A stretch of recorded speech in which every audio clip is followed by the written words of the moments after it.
ভারত সরকারের বেটি বাঁচাও বেটি পড়াও প্রকল্পে এবার উত্তর জেলার 9টি বিদ্যালয়ে আনুষ্ঠানিকভাবে শুরু হলো অনলাইন স্মার্ট ক্লাস। জেলা প্রশাসন ও জেলা শিক্ষা দপ্তরের যৌথ প্রয়াসে শুক্রবার উত্তর জেলার জেলা শাসকের কনফারেন্স হলে প্রদীপ প্রজ্বলনের মাধ্যমে এর সূচনা করেন জেলা শাসক দেবপ্রিয় বর্ধন। সঙ্গে ছিলেন জেলা শিক্ষা আধিকারিক সুখময় নাথ, জেলা সমাজ কল্যাণ ও শিক্ষা দপ্তরের ডিআইএসসি প্রসেনজিৎ দেববর্মা, জেলা তথ্য সংস্কৃতি দপ্তরের যুগ্ম আধিকারিক দিলীপ দেববর্মা। সেই সঙ্গে উপস্থিত ছিলেন বিভিন্ন বিদ্যালয়ের শিক্ষক শিক্ষিকা সহ অন্যান্যরা।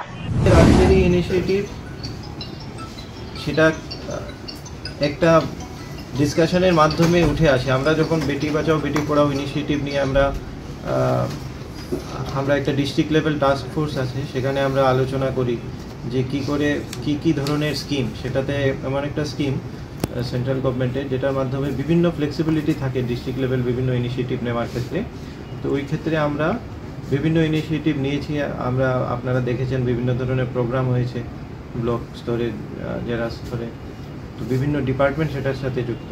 তো এটা একটা ইম্পর্ট্যান্ট পদক্ষেপ যেটা এডুকেশন ডিপার্টমেন্টের সাথে কোলাবোরেশনে আমরা করতে পেরেছি।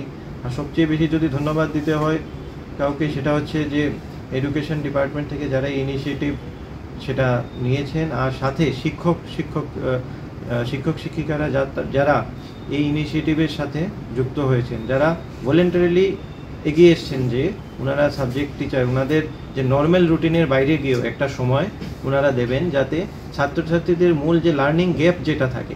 অনেক ক্ষেত্রে আমরা দেখি যে হয়তো রেগুলার ক্লাসে স্টুডেন্ট কোনো একটা কিছু ওনারা জিজ্ঞাসা করার সময় পায় না, বা হয়তো কোনো কনসেপ্ট যদি থাকে সেটা ক্লিয়ার হয় না। তো সেই কনসেপ্টটা যাতে ক্লিয়ার করার জন্য doubt clearing session plus remedial কোনো একটা টপিকে যদি ডিমান্ড আসে যে এই টপিকটা আমাদের বুঝতে একটু কষ্ট হচ্ছে, সেই টপিকটা আমাদের যদি কেউ বুঝিয়ে দেয় ভালোভাবে, তো ওই সমস্ত ক্ষেত্রে এই ধরনের আমরা সুবিধা নেব। তো সেটা করতে গিয়ে আমরা অলরেডি যা tab, pen tab, camera, web camera যেগুলি থাকে, মাইক্রোফোন, সেগুলি আমরা এখন পর্যন্ত যেগুলি আমরা ট্রায়াল করেছি 8টা স্কুলে আমরা করতে পেরেছি আপাতত। তো সেই কয়টা স্কুল নিয়ে আমরা এখন শুরু করছি। তো আমরা সেগুলির পারফরমেন্স আমরা কিছুদিন ধরে আমরা ট্রাই করছিলাম, আমরা অ্যানালাইজ করছি যে কীরকম হচ্ছে সেগুলি। তো সেইখান থেকে আমরা যখন এটা আরও কিছুদিন চলবে, সেখানে কম্প্রিহেন্সিভ ফিডব্যাক পেয়ে আমরা যেভাবে এটাকে আরও যদি আমরা অ্যাড করতে পারি সেগুলি করব আমরা। তো ওই বিষয়ে কয়েকদিন ধরেই কাজ চলছিল।